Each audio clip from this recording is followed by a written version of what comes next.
Thank you very much. It is always a pleasure to be back in Dominica.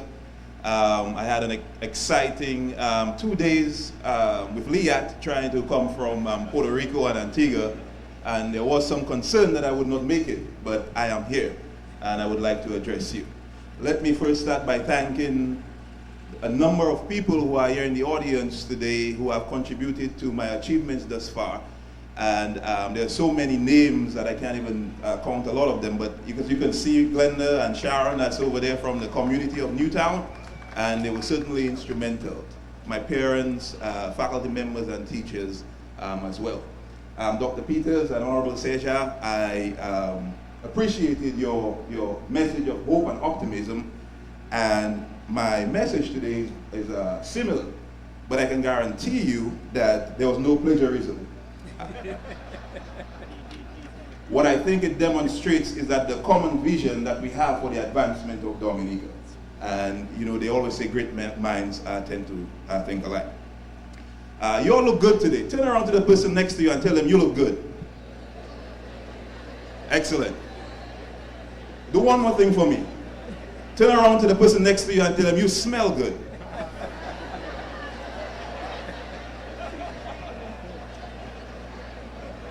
Excellent. I looked out in the crowd and you guys were very serious. I had to do something to lighten up the atmosphere. Because today is a joyous day and you should take a moment to enjoy your success thus far. All right, thank you. Ladies and gentlemen, the protocol has been established and I will follow it. I want to give thanks to the Almighty God who has made it possible for each and every one of us to be here today, because it is through His grace, through His protection, and through His wisdom that we are able to stand here today. And if you leave here today and you will remember only one thing, leave here today remembering that if I can do it, each and every one of you here today can do it as well. Thank you. But I am not here today to bestow upon you any great knowledge or to claim that I have the keys to your future success or solutions to the problems that plague our societies from one pole to the other and from one coast to the next. I'm not here to give you a roadmap or framework that would steer you clear of the many obstacles that you will encounter on this journey called life. Because though our problems may stem from the infertile seeds we have sown, many times the solutions are unique and multifaceted. And you will face obstacles. I am sure you already have and you will continue to. Ask the older folks here today. Ask your parents. But obstacles are only obstacles until you move them out of the way. You will face obstacles for your best ideas and you will face obstacles for your worst ideas. So you may be wondering, why then am I here? Why then was I chosen to give the commencement address?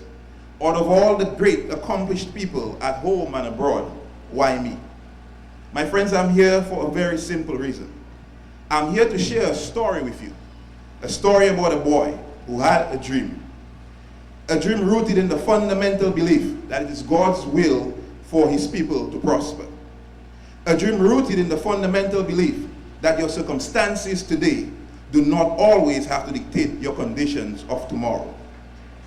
This boy had a dream, cemented in the belief that it's not so much what your government and country can do for you, or what you can do for it, but what the both of you can do together to help improve the nation and catapult it forward in this global society.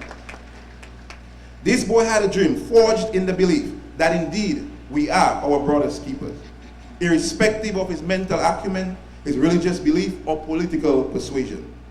This boy had a dream cast in stone that our successes should not be judged solely on our personal achievements and accolades, but we should also be judged on those that we have helped along the way to realize and fulfill their God-given potential.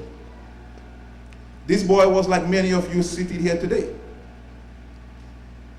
who was convinced that the eradication of poverty, improvement of oneself and ensuing generation, maintenance of a viable and thriving democracy had to be anchored in education, equal rights, equal justice, and equal opportunity for one and for all.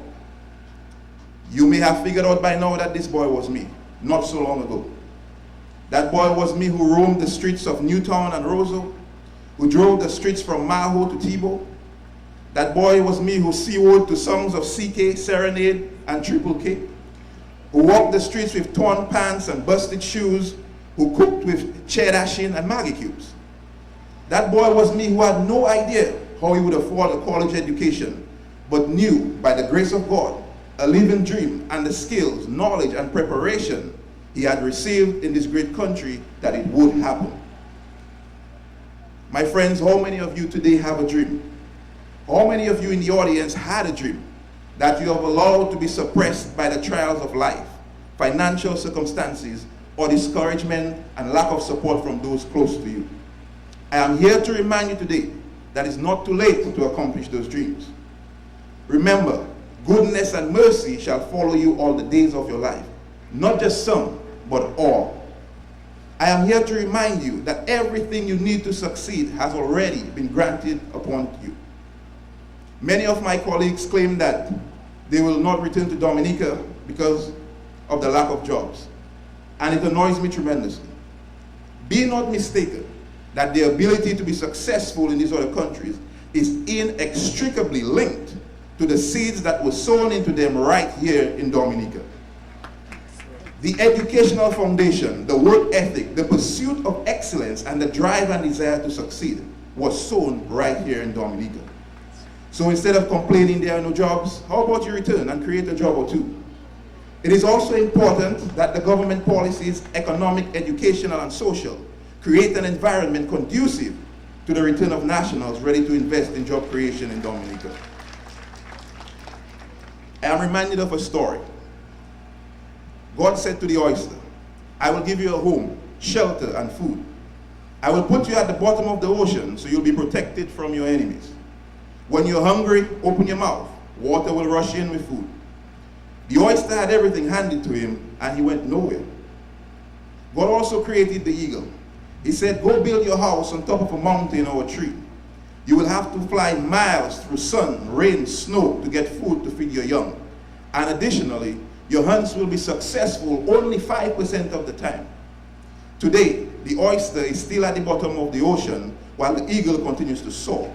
It's a worldwide symbol of determination, perseverance, and success. This, my friends, is my dream for you today. That you soar like an eagle. You continue to persevere. You continue to fight the odds. You continue to be you. To use your talents, your education, your gifts, not just for your advancement, but for that of your family, your friends, your community, your country, the region, and eventually the world. You can make a world of difference. We are at crossroads. Our desires for material wealth and living an enhanced quality of life has depleted vital natural resources worldwide. New innovative solutions are being sought through sustainability initiatives, technological advances, and engineering. Be bold. Step outside of the traditional. Go pursue careers in ecology, environmental justice, sustainability, robotics, microphotonics, nanotechnology, entomology, food safety, and food security. The opportunities are there. You have to seek them. We have an abundance of natural resources in Dominica. Rain, wind, water, and a cauldron of geothermal energy. Dominica has one of the highest densities of volcanic centers per area in the world. Let's develop the expertise to use it. Let's reduce our dependence on fossil fuels. Keep some of our money in our pockets. Let's not be like the servant in Matthew 25, 13 to 40, who took the gifts entrusted to him and hid it under the bed. Let's be like the servant who used it to create 2, then 4, then 5, then 6. Let's be good stewards of our resources. Now, I am an environmental scientist, and I am completely aware that any program that we undertake in the natural environment is going to have environmental consequences.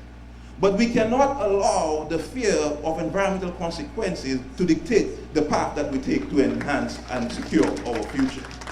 There are mitigation policies and practices that we can put in place. That's why people like myself go and do degrees in the non-traditional fields, in environmental sciences, so we can put these policies into place.